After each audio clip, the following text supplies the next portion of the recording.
It's 1949. The largest country on Earth is about to change forever. And the whole thing might have been prevented if one man had just listened to his wife. But he didn't. And now we live in a world with a communist China. But what if he had? What if China had gone the other way? Let's go back. Way back. It's 1927 and China is a mess. The country is ruled by competing warlords. Foreign powers are carving out their own little pieces of it, and nobody can agree on anything. Two groups are fighting for control. On one side you have the Kuomintang, the nationalists, led by a man named Chiang Kai-shek. He's got Western support, he wears a nice uniform, and he has strong opinions about communism. I do not like communism. On the other side, you have the Chinese Communist Party, led by a man named Mao Zedong. He wrote a lot of books. He did not own a comb. For years, these two groups fight. This is called the Chinese Civil War. It's not fun for anyone.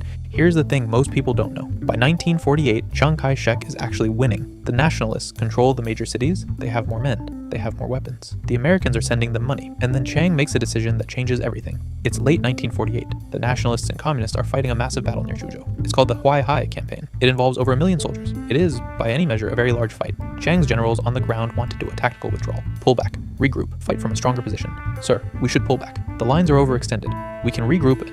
No, hold the line. I am the commander. I know things. Sir, we are surrounded on 3 sides. What about the 4th side? That's us, sir. So we're fine. He does not know things. He holds the line. The communists encircle his best troops. 500,000 nationalist soldiers are either captured or switch sides. It is a catastrophe. Within a year, Mao Zedong is standing in Tiananmen Square announcing the People's Republic of China. Chiang flees to Taiwan with the remnants of his government. He spends the rest of his life telling everyone he's still the real president of China. I am still the president of China. Sure, but here's our question. What if Chiang had listened to his generals? What if he had ordered that withdrawal at Suzhou? This is the moment where history forks. November 1948. The Huaihai campaign. Chiang orders the withdrawal. His generals are relieved. Mao is annoyed. Everything that follows is different. The nationalists fall back to a defensible line south of the Yangtze River. They regroup. The communists have won battles, but they haven't won the war. China, at least for now, is split into 2 zones. Sound familiar? It should. This is almost exactly what happened in Korea. So here's what happens next. China is divided. The north goes communist. The south stays nationalist. A ceasefire is brokered, mostly because the Americans are horrified at the alternative and throw a lot of money at the problem. It's now 1949. The ceasefire line is drawn roughly at the Yangtze River. Beijing goes to Mao.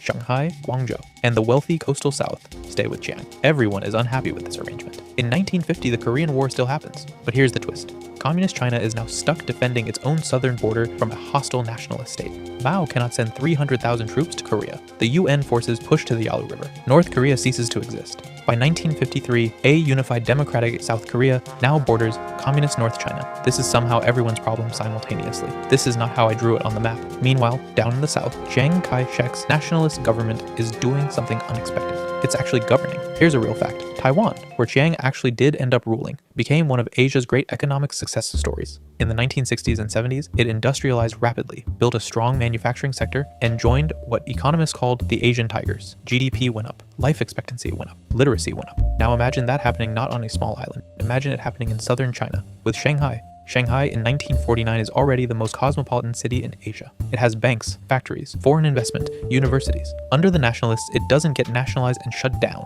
It gets opened up. By 1965, southern China is experiencing an economic boom. Foreign companies are pouring in. Japanese investment, American investment, British investment. The port of Shanghai handles more cargo than any port in the world. Back in the north, Mao's watching the south. Shanghai just opened its 5th stock exchange. We also have something. What? A very strong opinion about stock exchanges. Fast forward to 1968. Business is booming.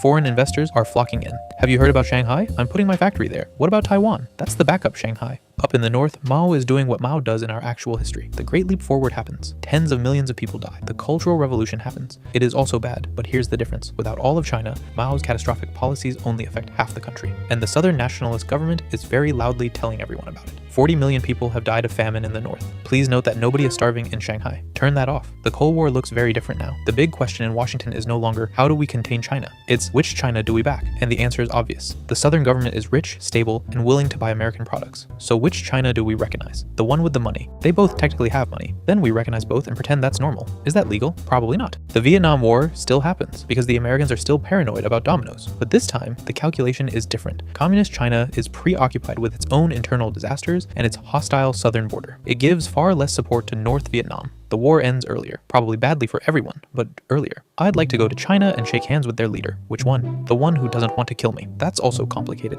Now here's where it gets really interesting. In our timeline, Mao dies in 1976. Deng Xiaoping takes over and opens up the communist economy. Capitalism sneaks in the back door. China booms.